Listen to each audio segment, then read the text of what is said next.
Alright, so begin by removing this air duct. You could use a screwdriver or a 10 mil. Got to remove that bolt and this bolt.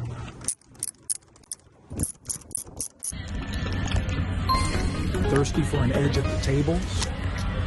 Master Blackjack, count cards like a pro, and calculate poker odds all in one app.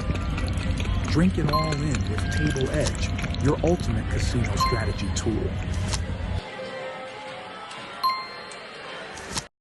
Alright, with those two bolts removed, this air duct should just pop right out of here. Alright, next you're going to want to find a way to extract whatever refrigerant's already in there before you remove those AC compressor lines. The reason is if you remove it, you'll release that air into the up into the atmosphere, and it is against federal law to do so.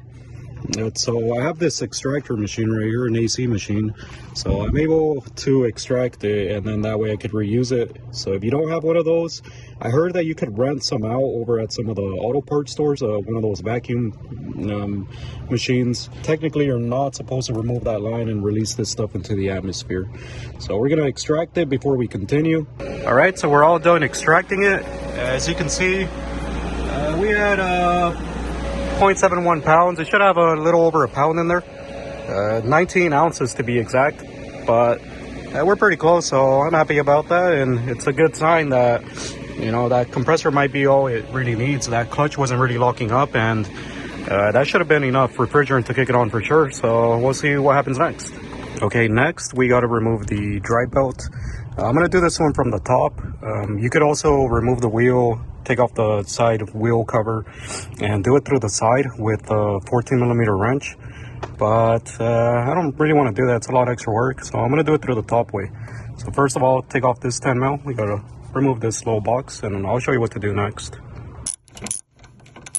Next, remove this clip right here and slide this hose off. Okay, now you should be able to grab this reservoir, move it side to side, and it will slip right out of there. Okay, now we can see the tensioner. It's that pulley underneath this one. There's a 14 mil there. So I got one of these tools. They rent these over at O'Reilly's, and we're gonna use this to get to that bolt, and then we gotta pull it clockwise in order to loosen up this belt. As you can see, you can get on there through the top right here, pull it down to loosen it up, and then I left the belt right there kind of in its place, so I'll leave that there as well. That way, once we go back to put it on, we can just slip the belt back on while it's still kind of in position. All right, next we're gonna want to remove the 10mm bolts on the compressor. There's one right there, and the other one's right there. So remove both of those.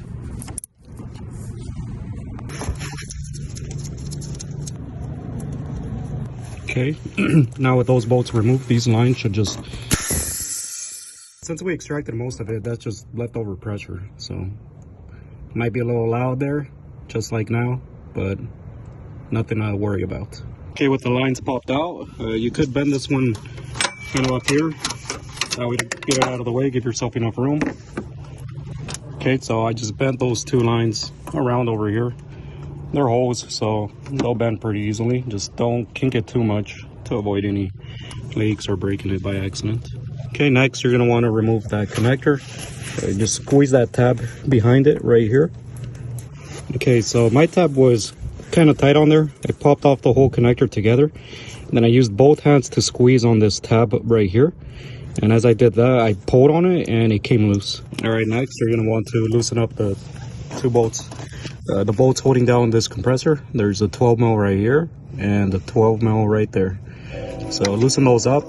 There's two more on the bottom, but we're just gonna leave these loose for now and probably take them out at the end, so that way it just doesn't drop.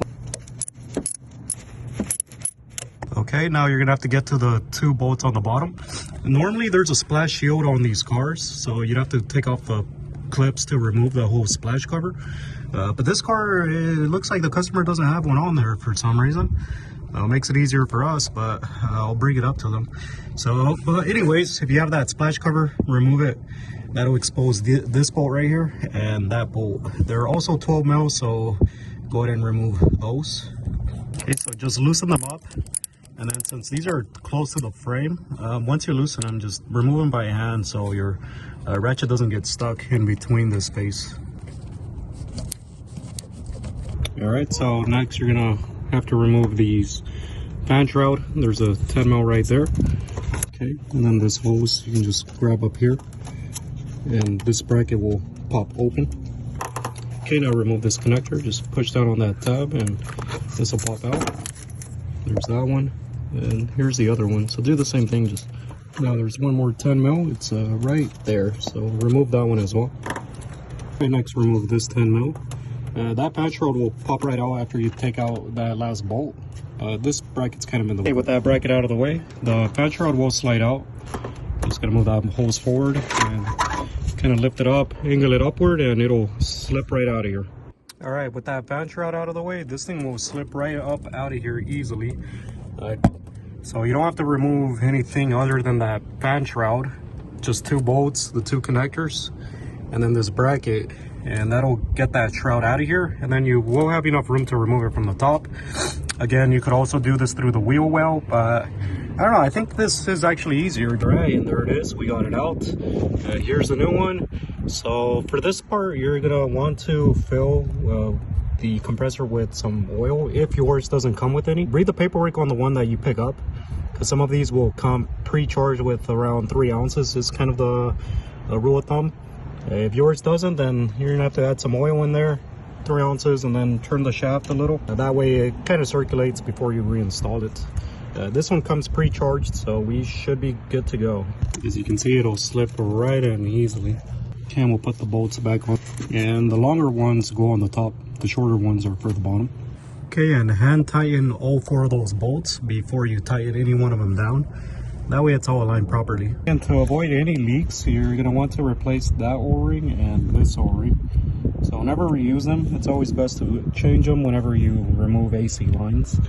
You can ask for a AC O-ring kit over at the parts store, but I have a universal kit, so I should have some that will match these.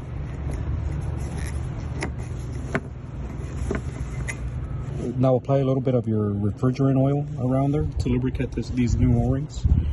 Let's slip them back on and tighten them down. All right, so we got everything put back together. Everything's tightened down, belts back on and all. So to finish this up, we're gonna hook it up back to our AC machine over here and put this thing under vacuum. So as long as it holds vacuum, that's how you know that those O-rings you replaced and tightened down are correct and the right size. So yeah, let's put it under vacuum, and as soon as it passes that vacuum test, then after that we'll fill her back up. This one uses 19 ounces to fill. That should pretty much be it with this job. So yeah, if you guys enjoyed this video, please make sure to like and subscribe. This is Tony Torx, and later.